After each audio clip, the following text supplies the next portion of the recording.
வணக்கங்க. இன்றைக்கி வந்து வெள்ளிக்கிழமை பங்குனி உத்திரம். சரின்னு காலையிலே எழுந்திரிச்சு வாச தெளித்து கோலமெல்லாம் போட்டேன். கோலம் பார்த்திங்கன்னா ரொம்ப சிம்பிளான ஒரு கோலம் தான். அதுக்கப்புறமா முருகருக்கு வந்து ஒரு நெய்வேத்தியம் பண்ணலாம் அப்படின்னு சொல்லிட்டு வீட்டில் அவல் இருந்தது. ஸோ அது கரும்பு சர்க்கரை ஏலக்காய் எல்லாம் போட்டு முந்திரிலாம் போட்டு வறுத்து எடுத்து வச்சுட்டேன். அதுக்கப்புறமா வீட்டோட நிலவாசப்படியை சுத்தம் பண்ணி மஞ்சள் குங்குமம் எல்லாம் வச்சு ஒரு கோலம் போட்டேன். ஸோ நிலவாசப்படியில் நான் கோலம் போடுறது வந்து ஒரு பாசிட்டிவ் வைபுக்காக தான். நம்ம உள்ளே என்டர் ஆகும்போதே ஒரு அழகான ஒரு இதை பார்க்கும்போது நமக்கு வந்து ரொம்ப மனசுக்கு வந்து ரொம்ப நல்லாயிருக்கும் அப்படின்றதுனால தான் நான் வந்து நிலவாசப்படியில் வந்து கோலம் போடுறேன். ஸோ அது பார்த்திங்கன்னா எனக்கு எப்படி தோணுதோ எந்த மாதிரி டிசைன் தோணுதோ ஸோ அதை தான் நான் வந்து போடுறேன். ஸோ அதில் எப்போவுமே வந்து நான் வந்து தாமரை வந்து இன்க்ளூட் பண்ணுவேன். ஏன்னா லக்ஷ்மி கடவுளுக்கு வந்து தாமரை ரொம்ப பிடிக்கும் அப்படின்றதுனால நான் வந்து தாமரை வந்து ஆட் பண்ணுவேன்.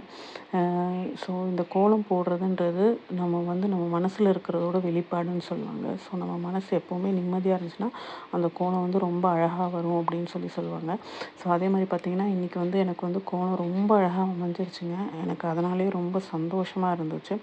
ஸோ அதுக்கப்புறமா பார்த்திங்கன்னா துளசி மாடம் வீட்டில் இருக்குது. ஸோ அதையும் மஞ்சள் குங்குமமெல்லாம் வச்சு பூவெல்லாம் வச்சுட்டு தீபமெல்லாம் காமிச்சேன். அதுக்கப்புறம் சாமி ரூமுக்கு வந்து சாமிக்கு வந்து இன்றைக்கி வந்து பங்குனி உத்திரன்றதுனால ஒரு ஸ்டார் கோலம் போட்டேன்.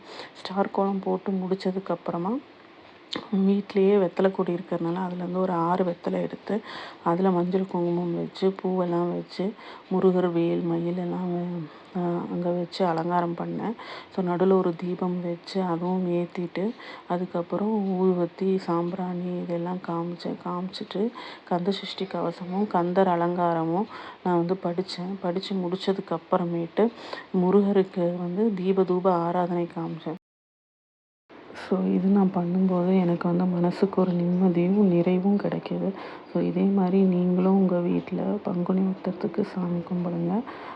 நமக்கு நம்ம குடும்பத்துக்கும் கடவுளோட அருள் நிச்சயம் கிடைக்கும். நன்றி.